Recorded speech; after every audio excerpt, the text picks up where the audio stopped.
Pyromancy has historically been a very powerful type of magic in the older Souls games, with a Pyromancer even being a starting class in itself. In Elden Ring, however, the archetype has taken a step back to the background as it did lose its starting class slot. The art of fire magic is now just a part of one of the many groups of incantations in the game and seems to be forgotten about by many people. It's weird though, because a pure pyromancy build is incredibly powerful, and today I will show you the most powerful pyromancer build in Elden Ring for every part of the game, whether it's the early, mid or late game. This video will cover it all. We will go through the different parts of the game chronologically, so if you're starting a new playthrough then you can just follow along the video in order. The Pyromancer knows of two types of fire magic. On one hand, the magic that uses pure and unlimited fire that when cast will bring out bright but very deadly flames, and on the other hand, the forbidden but very powerful arts of the Black Flame, only really dare to be used by Godskin apostles. Combining the forces of these two types of fire magic, we will destroy everything in our path. And if you're starting a new playthrough, then the Prophet is going to be the best option. It starts out with the highest number of points of any class in Fate, which is really nice as fire incantations are in fact a Fate based type of magic, so that will be the most important stat for this playthrough. The Prophet also starts with the very powerful Catch Flame spell. This spell has one of the best FP to damage ratios of any spell in the game, and it hits extremely hard to the point that you will want to have it in your roster from the very start of the game all the way till the end of the game. It casts extremely fast and it also stun locks enemies when you chain cast it, making it a very easy way to deal with anyone that is an annoyance to you. Its only downside is that its range is really short, but that's also actually how you will want to use it. It pretty much is going to be our melee damaging option as a Pyromancer. Now, to get a really good start as a Pyromancer, you want to go and kill Greol in Caelid to get a bunch of runes for free. You can go here by going to the 3rd Church of Marika in Limgrave and then use the teleport right there. You'll end up north of the dragon and you'll want to go south till you get to this spot exactly. Before you go to Caelid, make sure to get a golden pickled fowl food to increase the runes that you will get from killing Greol. And you can get it right here in Limgrave, and then also pick up the Morningstar weapon that can apply bleed procs on enemies right here. After arriving at Greol, just to hand your weapon to meet the requirements and kill him. It will give you a bunch of runes, and with these runes you'll want to get at least 27 fate, and then just spend the rest of the runes on mind and vigor. You can get like 20 in both, for example, to get a good portion of survivability and make you able to cast a bunch before running out of FP. You'll also want to go to the Round Table Hold and talk to the monk. He will sell you the Flamesling spell. This is just a really basic and standard spell, but you'll want to get it just for the very early game. It's a nice ranged option at that point. Now you'll have to actually useful fire spells that you can start your playthrough with, but we're definitely not done yet at all.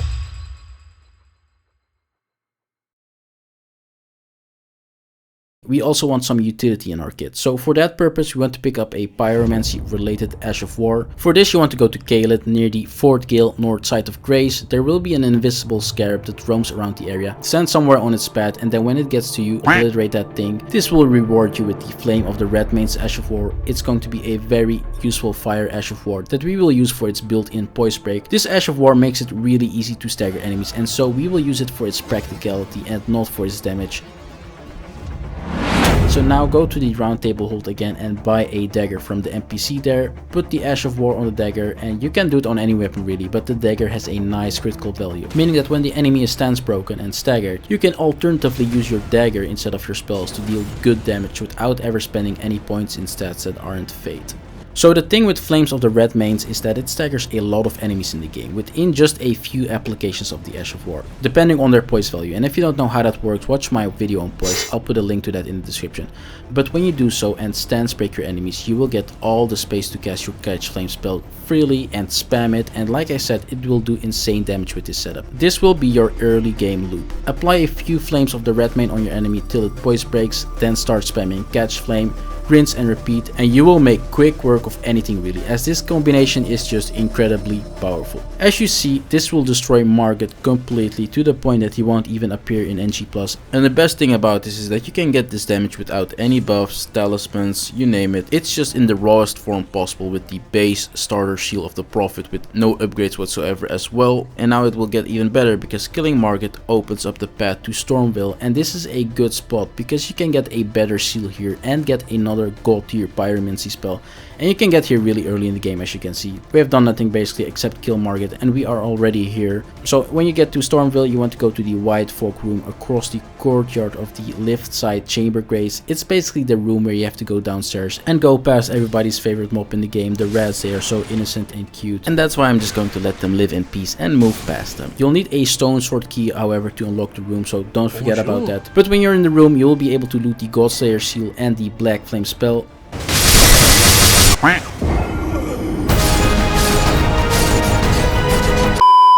The Godslayer shield requires 27 fate to use, so that's why we went for 27 fate earlier on in this video with the runes we got from Grail. And we want to use the Godslayer shield because it has a higher scaling value than the seal that the Prophet starts off with. So it's a nice upgrade, and it gives a boost to all your Black Flame spells as well when you cast them. And coincidentally, we just picked up one, so that works out very well. The Black Flame spell is a very powerful spell. It is an upgrade to our Flame Sling spell essentially. It does more damage, especially in combination with our new seal, and it also saps away some extra damage after it hits based on a percentage of the enemy's HP value. So that means that the more HP the enemy has, the more damage this spell will deal. And therefore it is a no-brainer pickup and going to be one of your main long-range spells in the early and mid game. After doing so, you will want to pick up a few things that you can get at the very start of the game, and they are going to be relevant for the entire game as well. So the earlier you get these things, the better. But first of all, let's start with the Flask of Wondrous Physic. For the flask, you for sure want to get the Flame Shrouding Crack tier. You want this crystal tier for the entire game, and you can get it at the very start of the game, so it's really nice. When you go to this spot, you will be able to obtain it. You just have to defeat the Putrid Avatar, and if you do the early game loop that I talked about and showed you, you should be able to make quick work of him.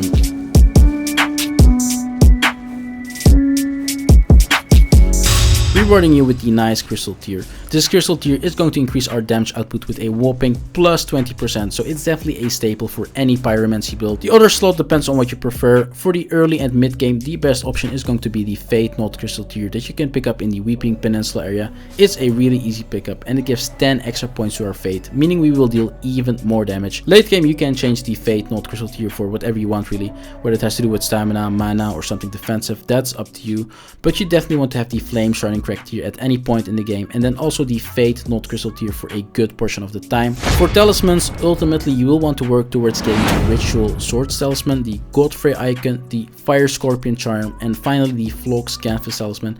And as you start unlocking more and more talisman slots, you will want to pick them up in that order as well. The Ritual Swords talisman is a pickup in the Lux runes in the Altus Plateau region. After defeating the boss right there, you will get it. You can get it at the start of the game. You just need to get both parts of the Dectus medallion to unlock the bridge and get access to the Altus Plateau region. Doing so will make it very easy to get this talisman.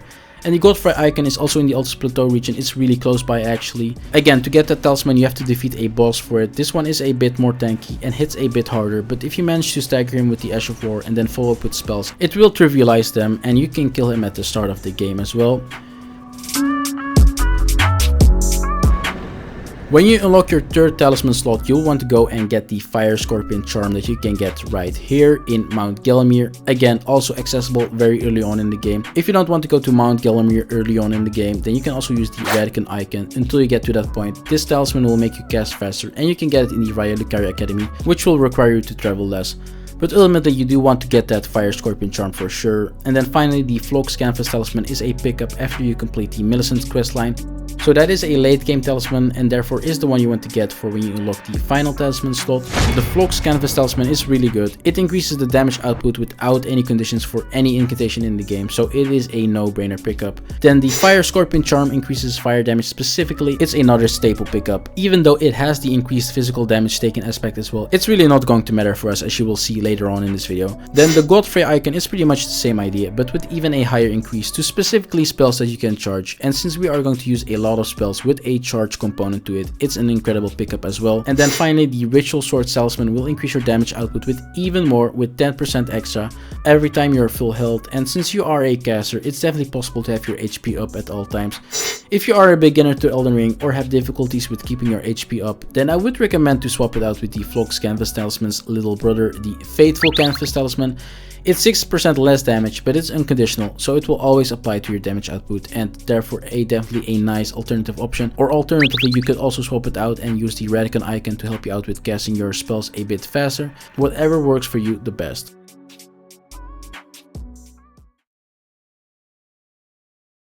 So that's all you need to know about talismans and the flask for a Pyromancer build, and you have now an idea of what you'll want to get as you progress and what you finally want to end up with. So let's talk a bit more about early and mid game spells. Another spell you definitely want to pick up early on is the Scouring Black Flame spell. This is going to be your AoE spell, definitely your main AoE spell in the early and mid game, and it's still going to be very good in the late game. It got buffed with the most recent patch, and it's an incredible spell for clearing mobs or just doing AoE damage to make sure everything in front of you dies. It's also a really hard hitting spell versus bosses, especially when you charge it and while using our Godslayer seal. So all around it's just a great pickup, and visually it looks very cool to cast this. You can get this spell technically at the start of the game as well, because you can unlock the Altus Plateau region, as I told you before, in its entirety. And you can get it in the north of this region, in the Windmill Village to be precise. You have to defeat the Godskin Apostle for it though. So you want to probably get some levels first before you get here, because he's not that easy early on. So it might be a spell you want to pick up after you get to like level 50 or level 60, but that's up to you and your decision. You can always try early on. Add this spell to the roster for sure though, and the earlier the better. Due to our investments in Fate, we can also pick up and make use of two really good buff spells for our damage output. You can get Flame Grant Me Strength at the start of the game in Kalit right here, and it's a buff specifically meant for fire spells and raises our fire damage with 20% extra, so that definitely works out. And then when we get to the Altus Plateau region, go to the Corpse Stench Shack right here. At this spot you will be able to pick up the Golden Vow spell, which will buff our spells as well for an even longer duration, so another really nice spell to use. And these two buffs stack with each other, so you can just use them both at the same time.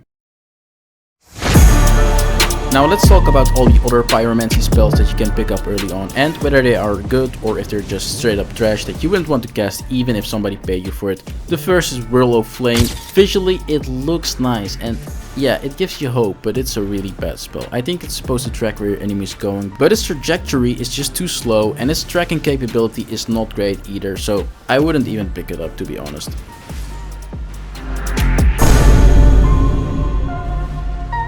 Then we have O Flame. It's not bad, it's like a harder hitting Catch Flame, but it also casts much slower, and by the time you get it off, you can probably get 2 Catch Flames off. You don't want to be in melee range any longer than necessary basically as a Fire Mage, so Catch Flame will do the job much better, and therefore I wouldn't use it. Surge of Flame is a really nice and visually appealing spell, and it functions like a flamethrower with built-in staggers, and who does not want to have a flamethrower, let's be honest. It's kinda meant to finish off your opponents reliably basically, but unfortunately its damage is way too low, and yeah, it's just not that great. Then we have the only legendary fire spell in the game that we all waited for, the one and only Flame of the Fell God. The absolute monster, the best thing to have ever graced the lands of Elden Ring, the myth itself, assured nuclear destruction in the form of a spell.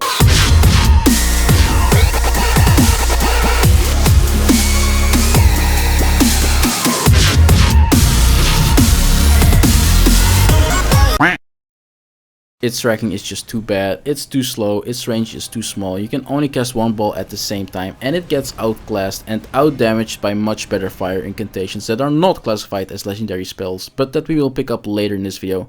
Funny thing is that this spell actually got buffed in patch 1.04, but yeah, it wasn't enough, so maybe it'll get buffed again in the future to really make it worthy of being a legendary spell, but as of now it's just not that good.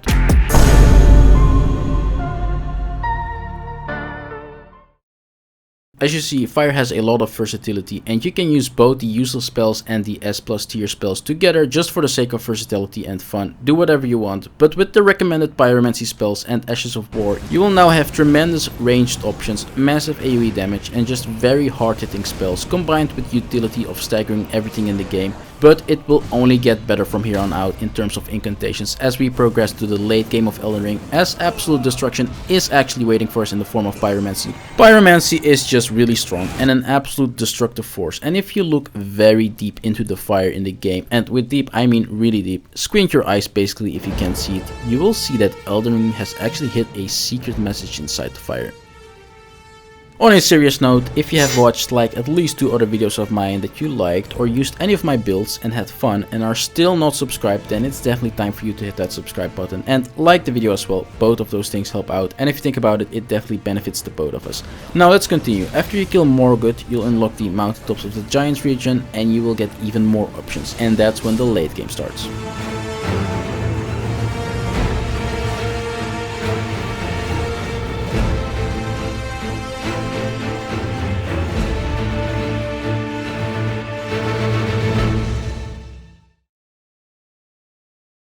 So now we're in the late game and you should be up to par with the talismans and the flask. For gear, I have consulted Giorgio Armani himself for this video to get the best pyro fashion going in combination with good defenses, and this is what we're rocking. The Dialysis Mask, the Fire Monk Armor and the Fire Monk Gauntlets, and finally the Bull Goat Greaves. The chest, gauntlets and helmet are mostly for fashion, but also have really decent defenses actually. And then the Bull Goat Greaves is mostly hidden by the Fire Monk chest, but has the highest defensive stats of any Greaves in the game, so it's really nice. This combination will get you beyond that 50 points damage threshold, so you can actually resist hits, which is extra important as a caster. And you'll have a bunch of defensive stats and be definitely tanky for a caster, and given our investment in endurance. Now ultimately for seals, you want to use the Godslayer seal until you reach 69 fate, and no, that's not a joke. The number 69 is actually very significant in this case, because if you compare the scalings of every seal, you will see that the Godslayer seal starts getting outclassed by the Earthtree seal at level 69 exactly. Yes, and we want to go even beyond that and get 80 fate to soft cap on fate, and at that point the Earthtree seal blows the Godslayer seal out of the water. So you want to pick up the Earthtree seal. You can pick it up in Volcano Manor. It's exactly beneath the Prison Town Church Grace. Then when you have done that, you have your primary seal, but we're actually going to dual wield seals at this stage of the game, and we want the passive buff of the Giant seal, so that's the seal we will use as our secondary seal. You can pick up this seal in the Giant Conquering Hero's Grave. When you reach the area with the big troll, jump down and it will lay around there for you to pick up. And you can always still use the dagger with the Flames of the Redmane Ash of War as like an additional tool to get that stagger going. But your primary and secondary seals are going to be these two seals. They will maximize your damage output and be the best option for you as a Pyromancer. For stats, you definitely want to work towards getting 80 fate. That's when you soft cap your fate and thus your damage stat, and should definitely be your late game priority as a Pyromancer. Assuming a level 125 cap to show that this build is OP at lower levels as well, you'll want to get 28 mind. It will be more than enough to cast everything you need. Usually before you have to take a drink, you'll already have destroyed whatever you're fighting with 28 mind with these fire incantations, and then get 40 vigor to make sure that you're able to sustain hits as well, and get 90 endurance to make sure that you can actually wear the drip that's tanky but also fashionable, and that should leave you with a very good stat distribution. If you want to go to level 150, I would get more vigor and more endurance to become even more tanky while doing insane damage.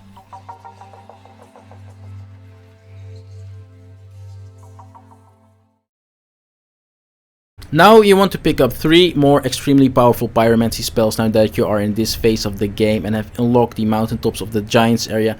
First you want to get the Giants Prayers book, which you can get all the way at the top of the Guardian's Garrison. When you get there, pick it up, and then you want to go and turn that prayer book in at the Giant S Turtle, which will make you able to get both Giant's Flame Take D and Flame Fall Upon Them. Giant's Flame Take D is going to be your bread and butter single target damaging spell in the late game. It hits extremely hard, it has a very nice range and hitbox, and it blows up right in your enemy's face, so what more could you possibly want?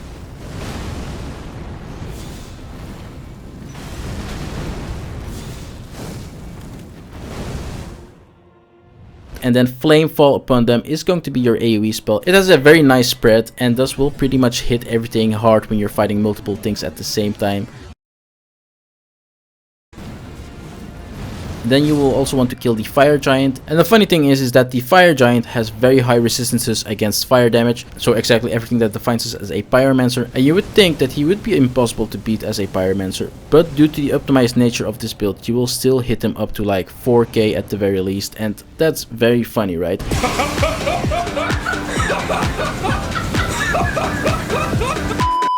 After you have defeated him, you will be able to get the Burn of Flame spell from turning in his remembrance at the Round Table Hold, and this thing is extremely powerful, and the earlier you get it, the better. So you might want to kill the Fire Giant before exploring the rest of the map. Burn of Flame is amazing versus many of the bosses in the late game as they move around a lot. You will want to use it versus anything that's big basically to make sure that as many of the pillars hit the enemy, or versus anything that moves a lot and use a spell like a trap, so when they move towards you, they will pretty much eat all of that fire and get nuked. Definitely use it for every opportunity you see fit, and you will be able to hit with over 10k with minimal buffs easily, and you will also definitely have major potential to just one-shot bosses with it when you time it correctly and get the correct angle. And with that, the roster of our spells will be complete, and with my Pyromancer build you will just completely destroy everything and you can just take everything on. So the build is now complete. You have everything you need for every part of the game to become the ultimate Pyromancer. With this build you will be able to completely destroy everything in your path using the arts of fire magic. You can deal massive damage with different types of spells meant for different types of purposes, which makes it a very versatile way of playing the game. It's incredibly fun and visually a very appealing way to destroy the game. And as you can see in my footage, you don't need summons even though you're a caster. That's how powerful it is. So if you would add spirit ashes, you would get even more powerful.